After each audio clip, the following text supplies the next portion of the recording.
And if I were to ask you, like, who have been the instrumental people in your family or in your surroundings, it could even be friends that have really compelled you to become this wonderful artist that you're now. No one, man. I don't think so. No one? No, I don't think so. Genuinely, I don't like when you ask me that question. No one comes to my head. Yeah, crazy, bro. Yeah. I've really noticed this amongst a lot of songwriters and the people who are a part of different aspects of music is that the best work actually comes out the quickest. Like you mentioned that it came out in 15 minutes and the whole song was ready in 30. Yeah, but I kind of like, I try to like, I don't know why that happens though. I'm Yeah. still trying to figure it out. I'm not comfortable still with the fact that, like, sometimes when it comes out so quick, I start to doubt it because Yeah. I'm like, wait, how did I do that in 15 minutes? Something must be wrong. Welcome to the socials of 94.3 Radio 1. With me, I have the Siege in our studios. Hello, hi. Hello, namaste. Namaste. Brother, I loved your track, CBSC. Thank you. And let's just talk about CBSC and how did the hook line come to be? Bro, yeah, I'll tell you all. I think like that was supposed to be like a placeholder first. Yeah. Like I recorded that and I really thought I'll record something else on top of it. This is just to check how words sound on this instrumental. And I don't know why I thought of that. Like I'll just like, because I was like kind of outside. I went out, I was in Pune, I went out for a while. We had the beat like already and I had it like playing in my earphones. Yeah. And then I was coming back from, like I met someone and I was coming back and in my head I was just like, oh, those words really were loud in my head at that time. Well, we clearly know that conversation didn't go down well. So No. She was nice. She was nice. She was nice. Don't worry about it. But I don't know why I thought like, I had the idea of like yelling something. Yeah. I had the idea of yelling something when I was coming back. Maybe, like she inspired me. Not like those words are for her. Correct. But like women always inspire me. That's so true. Yeah, that is true. That's Yeah, true. it happens with me all the time. Yeah. So I went back and I was just like I should yell something. And then I reached Devonian's place where we record everything. Yeah. And we turned the mic on and I was just like, I got this idea, like this is how it will sound, but we'll change the words for this for sure. Yeah. And then I just recorded that and then I was like, this sounds good, but we will change the words for sure. Okay. But Devo is the kind of dude who will like listen to it and he'll be like, you know what, like this kind of sounds good. Yeah. And then he's also very convincing for some reason. And everything just fell into place. Yeah. And he was like, this is it. Yeah. And I was like, are you sure? And he's like, yes. I said, alright. So that's how the hook line came into like, being. Right. It sounds crazy. I mean, I think to pull off something like that, which can be on the explicit side, you need that level of conviction and it's so hard hitting. I'm sure it's going to be a part of my gym playlist. I heard it earlier today. It's insane. But let's also talk about another track of yours called Ek Din, which is out now. There's a crazy story of how these tracks came to be. We were talking about it off the record. Yeah. But before we get into that, I just want to ask you, how did this song come to be? Ek Din also was recorded around the same time that CBSC was recorded. Yeah. They sound very different. Yeah, that's true. But they were recorded in the same 7 days, I think. But real story, how it happened is I was again with Devo only, my producer. Yeah. And we were just sitting and we were just... I was actually like very low at that time. Yeah. And I was like talking to Devo about like how shit is like whack in life. Yeah. Like, like maybe like things are not working out and stuff in any front. And he gave me like a pep talk. Yeah. Like a proper pep talk for some reason. It's one of those times when boys just start going like, off. Sab ho jayega, theek hai. So he gave Spitting me... some bars. He went off in my head. I was just like, bro, Devo, relax. But like, but like he gave me a pep talk. Right. And I was like, bro, that makes sense. Yeah. And then I think I like left the room and then Devo just like made this beat. And I think that was like fresh in my mind. Like that pep talk that he gave me. Yeah. Was really fresh in my mind. Yeah. And I was at a point where I was like exhausted, tired, and but I was still kind of like, I had I was still chasing something, when you're tired and you're still chasing something. I call this song like the feeling that you get when you take a shower after a long day. Yeah. Like you're a little fresh, but you're also like exhausted, like I think it's that kind of a song. Yeah. I had that in my head. I had all of those thoughts in my head and I was feeling that type of a way. And then when I heard the instrumental, I think that I recorded my part in like 15 minutes. Didn't even write it down. What are you saying, bro? Yeah, I didn't even write it down. It was very fresh on my head and I just, that night is when we just like made it. I think the whole song was like made in like 30 minutes tops, I think, for all of us. Yeah. So I think that's how we kind of, that's the story behind the song, how we kind of came up with it.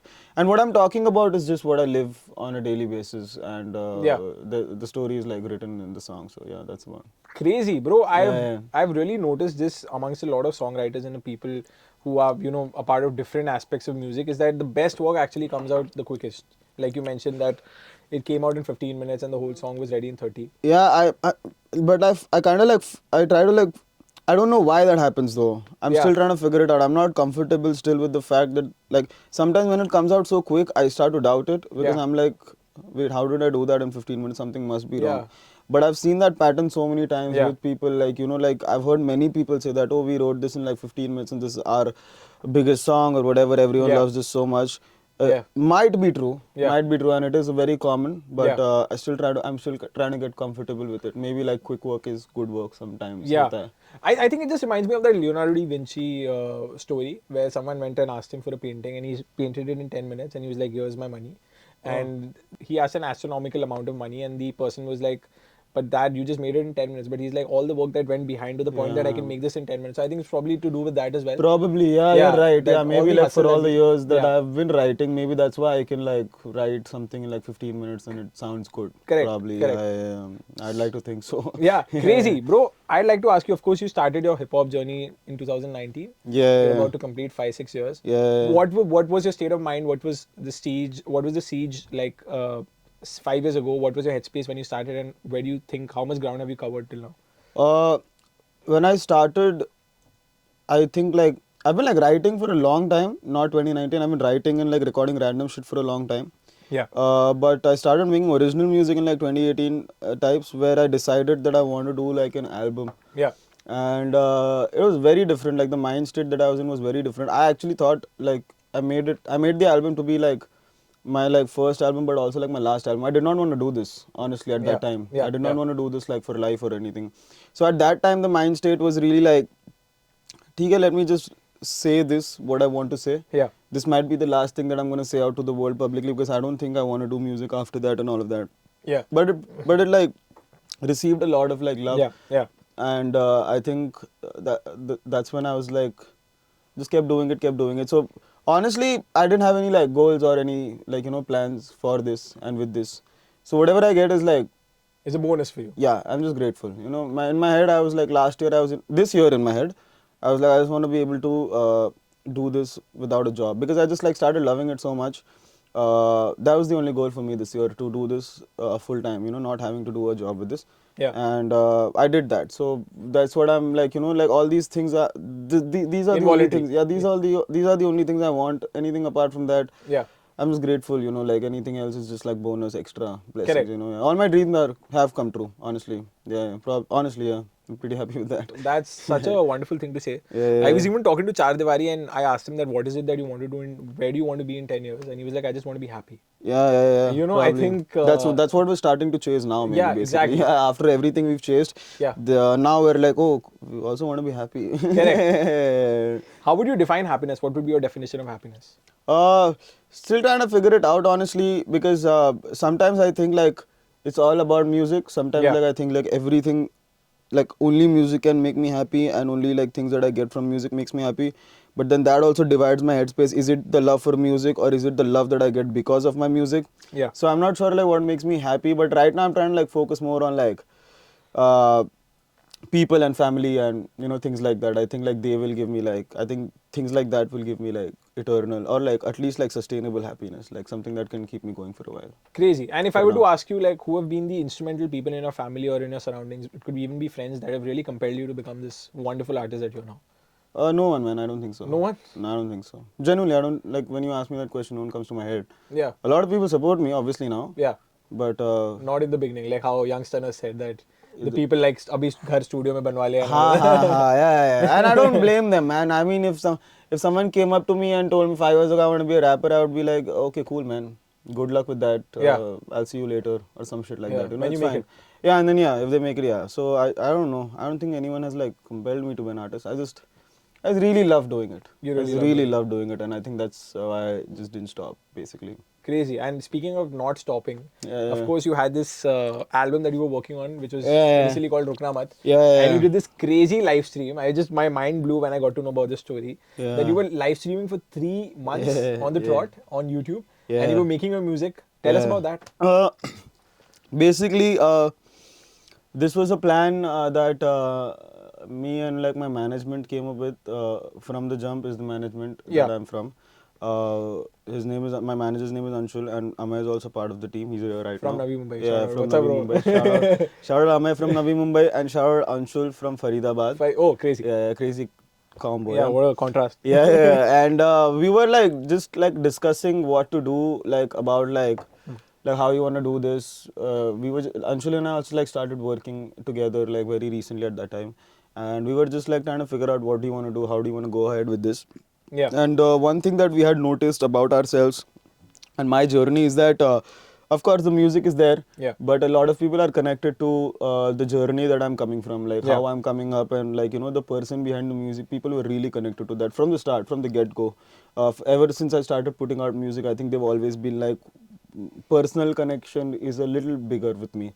Your day And ones, basically. yeah, and we've noticed that, and we Yeah. noticed that, and honestly, Anshul came up with this idea. How about they're also connected to the journey? How about you show them the journey? Yeah. And I said that's a cool idea. That's Yeah. good. That sounds good. Correct. And he asked me, "What do you want right now? What do you want right now in life?" And I told him, "I've quit my job. I think I need money right now. I Yeah. think I need money to sustain myself and be able to like do this music thing that I want to do right now." And he said, "Alright, cool. You have a goal set." Yeah. He said, "How much?" I told him, and he said, "Alright, cool.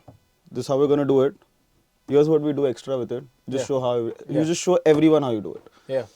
And I was like, "Sounds crazy, but like Yeah. how do you want to do it?" He said, "Just turn on a live stream and just keep going." Damn. And yeah, that's how we started. And I was like, "Alright, cool."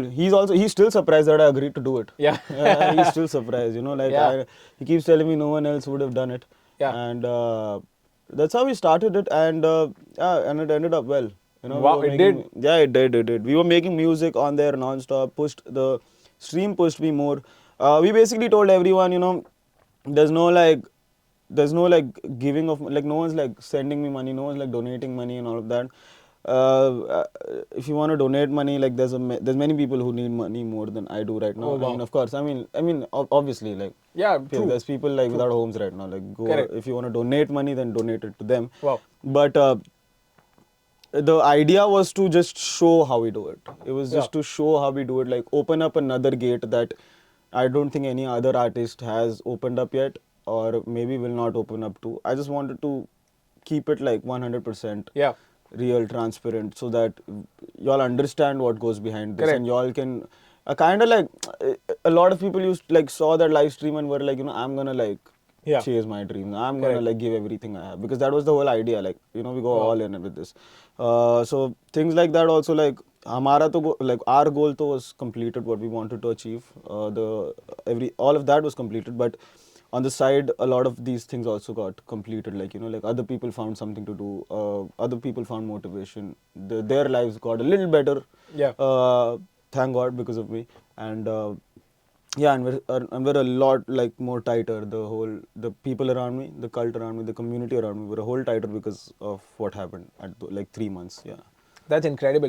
What I really find fascinating about this whole thing that you did, the whole live stream thing that you did, is that people are not waiting for you to get to a destination to aspire to be where you are or do what you are. You're rather taking them with you, hitchhiking them with you on the journey itself, and they're figuring out what is it that they need to do. That's a good sentence to like put it, like I just took them with me hitchhiking. Yeah, And we exactly. don't know how long it's gonna take to get Correct. there, but you'll have fun maybe like while we get there times. Yeah, that's a Crazy. good word for Wow. that. Yeah. So I mean, that's wonderful, bro. I mean, I think that's how Daspeti also came to. Yeah, that's how it was that the amount in your head and that's yeah. how it transpired? Wow. That Crazy. was the amount that I had in my head, and that's why we rapped about it. Wonderful, bro. I mean, what do you think about the whole, without naming names, what do you think about the whole aspect of hip hop reality shows creating stars in our country? What do you think about that? Would you be open to being a part of one of those? No, I've been asked many times, man, but I don't like the culture of competition in that sense. Correct. Why compete with artists? Like artists should No, not go compete. compete with artists for sure. I like Okay. to compete with artists. Rap is always going to be competitive for Yeah. life. Yeah. And I love competing with artists, but I don't like the existence and the presence of objective judgment. Correct. What happens is, again, no offense to anyone, those people are like my friends, and I like every individual that is on the show. Of course, go like they're great and all of that. But the format of these shows are fundamentally flawed, because you make rap objective when you have these these criteria set. Yeah. So when a person comes up on stage, there will be another person that says, you are bad because you did not use these many metaphors in your song. Correct. You did bad because you did not have these many syllables or these many rhymes or all of that. Again, I'm not saying that the people that are saying are bad. They've been asked to do that, obviously. But when you do that, you create a precedent, like this is how rap is supposed to be and this is how hip-hop is supposed to be. And then there will be a new generation of artists that only watch these shows, and now they'll write things down. And if they don't have these many metaphors and they don't have these many rhymes, they'll be like, oh, I'm garbage. And they'll try to like emulate. And then you make so everyone sounds the same, right? Yeah. Everyone sounds the same. If you have like if you have a criteria list written, everyone that watches it are just going to fall under these criteria. Correct. So how are we going to have our Kanye West? How That's are we true. going to have our Yeet? How are we going to have our Playboy Carti if everyone just keeps doing this? How are we going to have our Travis Scott? These people don't fall under these criteria at all, but they're changing the world with their music. Correct. They're changing the world with their music, Absolutely. not just a country. So how are we going to have those individuals coming from our country? Yeah. That's my gripe. Is that, I don't know. Yeah, that's the right one maybe. Yeah, but that's what I don't like about reality shows or shows about hip hop. Competitive hip hop comes from, okay, you go for my throat, I go for your throat, Yeah. live battle, whoever people think is good, they win. Yeah. That's about it. Yeah. And that's not objective, that's still subjective. Correct. I don't agree with the objectivity of any show or any music or anything like that. Yeah. True. So that's what I think. Yeah. Wow, that was a wonderful answer, man. I Yeah. think it makes complete sense also. And I think, like you said, the people who actually look beyond this like you are Yeah. probably going to be the revolutionaries. I hope they are also revolutionaries. I Yeah, hope correct. people that come Within out of the the show, system. and I hope they break out of the system and make something revolutionary. I'm just saying, like, I hope people know what they're doing to the ecosystem. You know, the most important word in this entire thing for me is at least like ecosystem. Yeah. And people need to figure out everything that they do affects the ecosystem in a certain way. And I hope they know what they're doing to the ecosystem of this entire thing that, you know, feeds us and feeds them. So we'll have to see. Yeah. Damn. Yeah. Wow, that was wonderful, bro. I would just like to ask you to end things up. What a wonderful conversation with you, brother. Yeah, thank I would just like to ask you, what is it that we can look forward in the future? Of course, you've signed with Def Jam Records. Yeah. Congratulations on that, brother. Thank you so much, man. Thank Here's you so to many much. more bangers. Yeah. What is it that we can look forward to? So right now I am working on a full-length album, which is called Segan, which is my first name. Correct. I'm doing a self-titled album called Segan, and I'm about to, I think, release it next year. That is taking up most of my energy right now. Yeah. But apart from that, I'm still gonna be like releasing singles, plus planning planning a few more experiences for people that care. Yeah. Offline experiences, online experiences. We're trying to work on everything. So if you want to look forward to something, for sure the album is coming. Trying to shift culture with the album also, and trying to shift culture with the songs that are dropped before the album also. Damn, here's hoping that all of it transpires, all of it Yeah, for comes sure, to man. fruition. Yeah. Thank you so much, brother. No problem, man. Thanks Absolute so much. pleasure to you, and Yes, big sir. ups to you for keeping it real. Thank you so much. I don't feel there's any difference in the conversation that we had before this was on and post it was on, and I think you just got even more realer. So Yeah, nah, that's how it that's is. crazy. Yeah. And you've given a lot of people umeed. Me, shout out Ikka, man. Ikka hai, man. Shout out Ikka, bhai, always. Yeah. Drug Ikka and sober No, Sina, I my favorite genre. love all versions of Ikka, man. I love Ikka, bro. Yeah. For Crazy, sure. bro. Thank you so much. 94.3 Radio 1.